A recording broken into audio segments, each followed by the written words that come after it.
গত রবিবার রাতে কিছু উচ্ছৃঙ্খল যুবকদের হাতে আক্রমণের শিকার কদমতলা থানার পুলিশ। ঘটনাটি সংঘটিত হয়েছে কদমতলা থানাধীন বরগুল এলাকায়। পুলিশ সূত্রে জানা যায়, রবিবার রাত আনুমানিক 10টা নাগাদ কদমতলা থেকে 5টি মহিষ নিয়ে ইছাই টুলোগাঁও উদ্দেশ্যে যাচ্ছিল আনুমানিক 4 থেকে 5 ব্যক্তি। এমত অবস্থায় বরগুল এলাকায় যাওয়ার পর কিছু উচ্ছৃঙ্খল যুবক মহিষ সহ এক ব্যক্তিকে আটক করে প্রচণ্ড মারধর করে।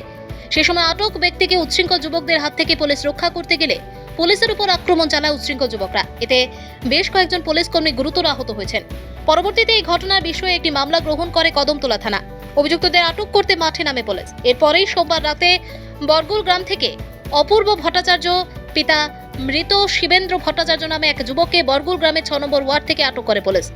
ধৃত অপূর্ব ভট্টাচার্যকে মঙ্গলবার আদালতে প্রেরণ করা হয়। এ বিষয়ে কদমতলা থানার অতিরিক্ত অফিসার ইনচার্জ রেমুলা সাংবা জানিয়েছেন। ভানুচন্দ্রের রিপোর্ট। একটা কেস হয়েছিল আমাদের পুলিশের উপর যে অ্যাটাক হয়েছে, কেস নাম্বার 45।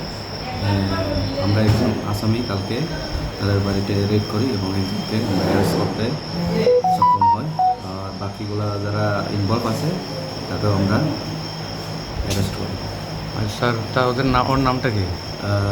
যে অ্যারেস্ট হয়েছে আজকে, তার নাম হলো অপূর্ব ভট্টাচার্য এলাইস তনু, বাবার নাম হলো শিবেন্দ্র ভট্টাচার্য। বাসাটা কোথায় ওদের? Borgul ward number 6। আজকে আমরা তাকে কোর্টে প্রেরণ করছি।